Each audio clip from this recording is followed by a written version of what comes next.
The Apprentice, c'est, pardon pour mon accent anglais qui est terrible, c'est le film qui retrace l'ascension du jeune Donald Trump et son amitié avec le sulfureux avocat Roy Cohn. Regardez un extrait. The first rule is the simplest: attack, attack, attack. It's going to be the finest building in the country, in the world. It's going to be spectacular.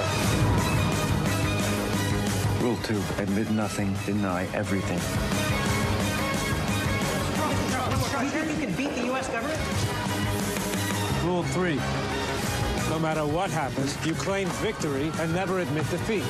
I record everything in case I need it. Well, that's illegal. You have to be willing to do anything to anyone to win.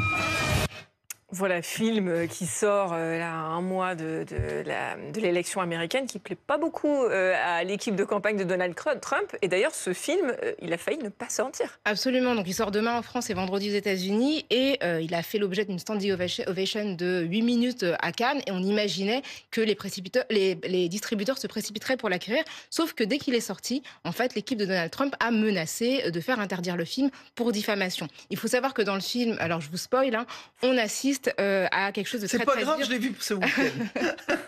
Vous avez de la chance. On assiste à un viol, en fait, qui est celui de Donald Trump vis-à-vis de sa femme, de son ex-femme Ivana Trump, qui est en lien avec une plainte qu'elle avait déposée au début des années 90.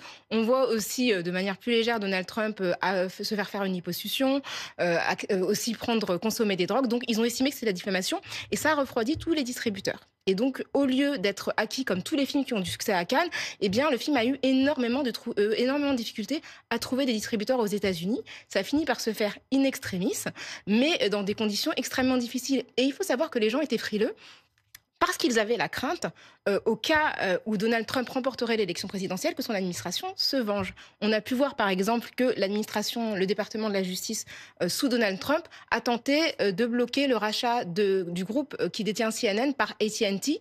Et beaucoup de commentateurs ont estimé que c'était parce que CNN avait été très critique de Donald Trump. Donc, de nombreuses personnes estiment que si elle participe à un projet qui peut apparaître comme étant hostile à Donald Trump, elle risquerait d'en subir le contre-coup si jamais elle était élue au mois de novembre. Mais c'est un film qui a pas... Enfin, moi, j'ai pas eu la chance de le voir comme vous.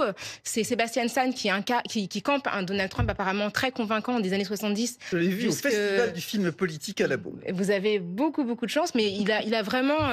Et en plus, ils ont choisi d'avoir recours à un réalisateur qui s'appelle Ali Abbas, qui n'est pas américain, qui est iranien, suédois. Je crois que c'était danois. Il me semblait qu'il était suédois, mais peut-être que je me trompe. Rapidement, votre critique, Roselyne, vous avez aimé ? Oui, le portrait de Donald Trump est brossé à gros traits, très caricatural, mais le réalisateur, Ali Abbasi, aime les monstres. On l'a vu dans ses précédents films comme Chalet, mais c'est pas tellement Stan qui m'a impressionné, mais c'est plutôt celui qui joue Roy Cohn, Jeremy Strong, qui est absolument... Roy Cohn, personnage très important. C'est le mentor de Donald Trump. C'est qu'on retrace la filiation parce qu'il a été un conseiller de McCarthy, Roy Cohn. Et on fait la filiation entre McCarthy et Trump. Conseiller de McCarthy. Il y a une super série sur ça d'ailleurs qui s'appelle Fellow Traveler. On l'a vu dans le... C'est celui qui est mort du sida. Oui, tout à fait. On l'a vu dans homophobe et homosexuel. Voilà, on l'a vu dans Succession. Et on l'a vu dans la série. On l'a vu Roy Cohn dans Angels in America, la grande pièce de théâtre sur le sida. Citizen Cohn aussi, il y avait il joue très bon film avec... allez le voir pour James Wood. Avec James Wood, qui joue dans Succession. Vous irez le voir tous en plateau ? Oui. Ah oui, sûrement. On va essayer.